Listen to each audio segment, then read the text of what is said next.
तो दोस्तों आज के क्लास जो हम देने वाले हैं वो क्लास 10th के लिए है। अम्ल भस्म एवं लवण जो भी प्रश्न होगा इससे बाहर एक भी प्रश्न आपके बोर्ड परीक्षा में नहीं पूछा जाएगा, चाहे वो सेंटर परीक्षा भी हो, चाहे जो भी एग्जाम आप देने जाएंगे क्लास 10th में, उन सभी में अम्ल भस्म एवं लवण यानी इस पाठ का जो भी प्रश्न पूछेगा आज के इस वीडियो में हम आपको बताने वाले हैं। इस क्लास में आपको दिखाने वाले हैं कि कौन कौन सा प्रश्न पूछे जाते हैं और बार बार पूछे गए वो सभी प्रश्न को हम लोग देखेंगे। तो बिल्कुल सैड मोड में हम लोग क्लास करेंगे क्योंकि आज भारत जो है अपना विश्व कप 2022 से बाहर हो चुके हैं, बट इस गम को भुलाते हुए हम अपनी क्लास को जारी रखेंगे। चलिए हम लोग एक नंबर ऑब्जेक्टिव की ओर से चलते हैं, सारे प्रश्न देखेंगे, जो भी इसमें इंपोर्टेंट होगा बार बार पूछा गया होगा उस पर हम विशेष रूप से फोकस करते चलेंगे। तो पहला सवाल आप लोग के सामने यहाँ पे आ चुका है, टार्टरिक अम्ल किस में पाया जाता है। तो प्यारे बच्चों आप लोग को पता होगा टार्टरिक अम्ल जो होता है यह इमली में पाया जाता है, केवल या केवल इस किसमें, इमली में। और इसके अलावा भी एक होता है जिसमें पाया जाता है, उसका नाम है अंगूर क्रैप्स। आपको पता हो गया होगा दो चीज ऐसा है जिसमें आपको टार्टरिक अम्ल पाया जाता है। इसके अलावा भी कई चीज हो सकते हैं जो अभी मुझे पता नहीं है, बट आपको दो चीज हम बता चुके हैं। दूसरा सवाल है दूध पेस्ट कैसा होता है। नेक्स्ट क्वेश्चन आपसे पूछा जाता है दूध पेस्ट कैसा होता है। यह प्रश्न कई बार पूछा जा चुका है, तो इस प्रश्न को आपको याद कर लेना है। तो इस प्रश्न का जवाब जो हो जाएगा आपका सी हो जाएगा, क्षारीय होता है। अर्थात आप अगर दूध पेस्ट होता है उसको आप अगर मुंह में लेते हैं, यहाँ पे देखिए दूध पेस्ट लिखा हुआ जो कि बिल्कुल गलत है, टूथपेस्ट होता है, ठीक है। टूथपेस्ट जो कि ब्रश करने वाला होता है, उसका वो कॉलगेट जिस तरह के आता है, कॉलगेट या फिर जो भी आता है वो सारी चीजें। चलिए आपका 3 नंबर सवाल है संगमरमर का रासायनिक सूत्र क्या होता है। संगमरमर कहा जाए या आपसे परीक्षा में पूछ लिया जाए चौक, या आपसे मार्बल पूछ लिया जाए, देखिए ये सभी नाम इसका अलग अलग नाम होता है। इन सभी का जो फॉर्मूला होता है सैम होता है, CaCO3 होता है। इसका रासायनिक नाम कैल्शियम कार्बोनेट होता है। याद रखिए आपसे प्रश्न पूछा जा सकता है प्रश्न कि कैल्शियम कार्बोनेट का सूत्र बताइए, तो आपको यही सूत्र बताना होगा। 4 नंबर सवाल है बेकिंग का अनुसूत्र क्या होता है। देखिए बेकिंग पाउडर पूछे या बेकिंग, तो बेकिंग जो होता है ये खाने वाला सोडा होता है, इट मीन खाबर सोडा होता है, जिसका सूत्र होता है NaHCO3 होता है। आपका ऑप्शन नंबर बी हो जाएगा। आगे बढ़ते हैं, अगला सवाल की ओर चलेंगे हम लोग। जब कैल्शियम क्लोरीन Cl से अभिक्रिया करती है तो क्या बनता है। देखिए जब कैल्शियम क्लोरीन से अभिक्रिया करता है तो ये व्यंजक चूर्ण का निर्माण करता है, अर्थात ऑप्शन नंबर ए है बिल्कुल करेक्ट है, आपका आंसर सही हो जाएगा ए।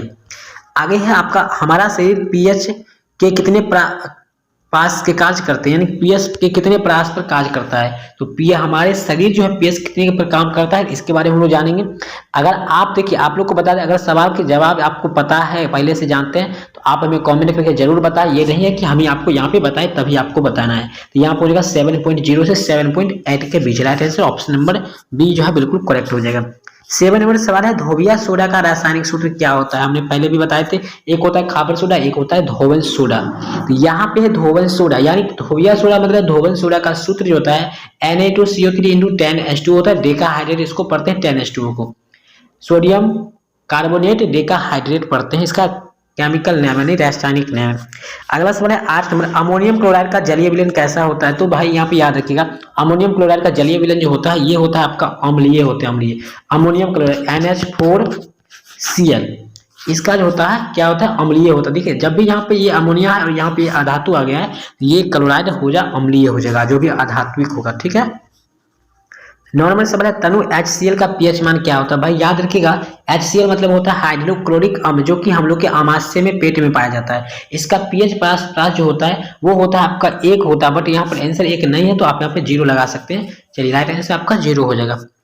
10 नंबर सवाल है उदासीन विलयन का पीएच मान क्या होता है। देखिए आप लोग को याद रखना चाहिए, ये VVI प्रश्न है, कई बार पूछा जा चुका है कि किसी भी उदासीन विलयन का पीएच मान 7 होता है। कभी कभी आपसे बोर्ड एग्जाम में पूछ लिया जाता है कि जल का पीएच मान क्या होता है, तो पानी का पीएच मान 7 होता है।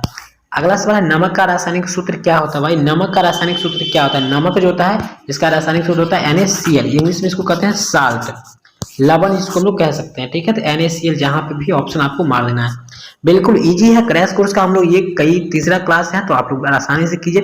व्यंजक चूर्ण का आणविक सूत्र क्या होता है, CaOCl2 हो जाएगा, राइट आंसर ए ऑप्शन हो जाएगा, ठीक है। एक फॉर्मूला ये भी होता है CaOCl × Cl, ये भी होता है, तो आपको घबराने की आवश्यकता नहीं है, सेम बात है। चलिए प्लास्टर ऑफ पेरिस का आणविक सूत्र क्या होता है, 13 नंबर का बताइएगा। प्लास्टर ऑफ पेरिस का आणविक सूत्र क्या हो जाएगा, तो बता दें कि यहाँ पर आंसर होगा सी, CSO4 इंटू हाफ H2, इसको हाफ पढ़ेंगे, राइट आंसर सी। 14 नंबर सवाल है मैग्नीज मैग्नीज अति तनु HNO3 से अभिक्रिया कर कौन सी गैस बनाती है।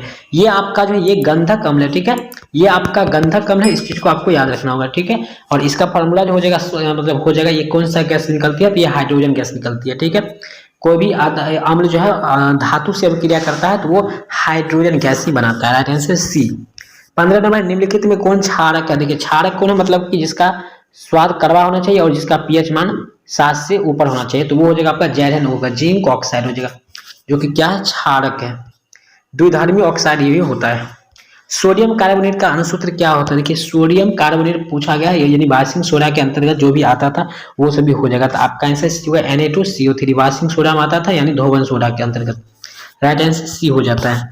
अगला है निम्न में कौन अवकारक नहीं है। 17 का अवकारक नहीं है तो वो आंसर होगा आपका सी, ऑक्सीजन जो है ऑक्सीकारक है न कि अवकारक है, ठीक है। चलिए 18 नंबर सवाल है आपसे, अति सोडियम क्लोराइड के जलीय विलयन से विद्युत धारा प्रवाहित करने पर एक वियोजित होकर सोडियम हाइड्रोक्साइड बनाता है, यह प्रक्रिया को हम लोग क्या कहते हैं। इस प्रक्रिया को जो हम लोग कहते हैं वो कहते हैं हम लोग क्लोरो क्षार अभिक्रिया कहते हैं। ये आपको सब्जेक्टिव के लिए भी इंपोर्टेंट है, 2 नंबर में पूछा जाता है। इस सारे की बात को लिख लेना है तो आपको ये अभिक्रिया हो जाएगा क्लोरो क्षार अभिक्रिया, इस बार के लिए इंपोर्टेंट क्वेश्चन है। अगला है आपका लंबा लंबा क्वेश्चन थोड़ा आने लगा है, आप थोड़ा ध्यान से पढ़िएगा आप लोग, और वॉइस कैसा जाता है इस चीज को भी बताइए, आप लोग कमेंट करके भी जवाब दीजिए। NaOH का 10 ml विलयन HCl के 8 ml में पूर्णतः उदासीन हो जाता है। यदि हम NaOH को उसी विलयन का 20 ml ले तो इसे उदासीन करने के लिए HCl के उसी विलयन की कितनी मात्रा की आवश्यकता होगी। तो मेरे भाई आपको याद रख लेना है, इसका आंसर जो होगा आपको 16 ml हो जाएगा, ठीक है। इसको हम लोग निकालना पड़ेगा, ठीक है ना, इसके लिए आपको आंसर सी हो जाएगा डायरेक्ट यहाँ पे। चलिए 20 नंबर सवाल है, अपच का उपचार करने के लिए निम्न में से किस औषधि का उपयोग किया जाता है। देखिए अपच का उपचार करने के लिए हम लोग किसका, एंटासिड का यूज करते हैं, एंटासिड। यहाँ पे इसका सूत्र है MgOH का होल ट्वाइस होता है, जिसको मिल्क ऑफ मैग्नीशिया के नाम से जानते हैं। आप मेडिकल स्टोर पर जाएंगे तो आपको निश्चित रूप से ये चीज देखने को मिल जाएगा। चलिए 21 नंबर की ओर हम लोग बढ़ते हैं। 21 नंबर सवाल आपसे पूछा गया है, अम्ल प्रतिक्रिया कर क्या बनाता है, तो आपके सामने आंसर आ चुका है, अम्ल जो है प्रतिक्रिया कर क्या बना रहा है, ठीक है, right answer option number B हो चुका है।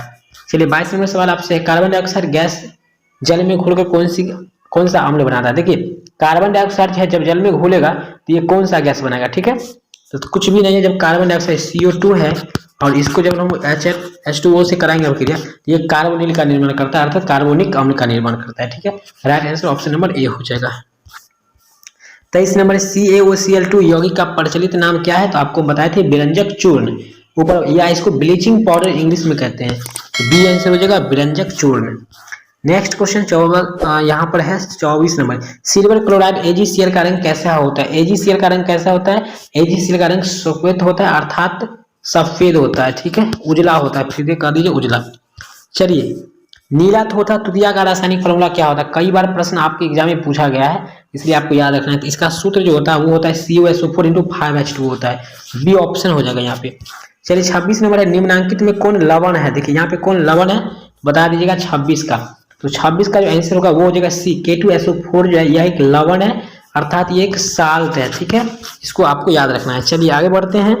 27 है, सोडियम कार्बोनेट के जलीय घोल में मिथाइल ऑरेंज का घोल मिलाने पर घोल का रंग परिवर्तित होकर कैसा हो सकता है, कैसा हो सकता है या कैसा हो जाता है। तो कैसा हो जाता है, वो जो हो जाता होगा पीला हो जाता है, येलो कलर का हो जाता है, ठीक है शायद। चलिए 28, लिटमस विलयन में बैंगनी रंजक होता है जो निम्न में किससे निकाला जाता है। तो 28 नंबर का जो आंसर होगा यहाँ पर क्या हो जाएगा, जल्दी से बता दीजिएगा। 28 का ये हो जाएगा लाइकेन हो जाएगा, ठीक है, लाइकेन। 29 नंबर सवाल है, जब सोडियम हाइड्रोक्साइड जिंक से अभिक्रिया करता है तो कौन सा उत्पाद बनाता है। देखिए जब सोडियम हाइड्रोक्साइड यानी NaOH जो है ये जिंक से अभिक्रिया करेगा तो क्या बनेगा, तो NaZN, ठीक है, तो NaZN बनाएगा, लेकिन यहाँ पे क्या बनाएगा, तो इसके लिए हम लोग यहाँ पर इक्वेशन निकाले हैं, हमारे सामने निकल के आएगा, ये आएगा आपका नीचे sodium zinc oxide plus hydrogen gas यहाँ पे निकल जाएगा, डी आंसर हो जाएगा। 30 नंबर सवाल आपसे हम पूछ लेते हैं, जल में घुलनशील क्षारक क्या कहलाते हैं?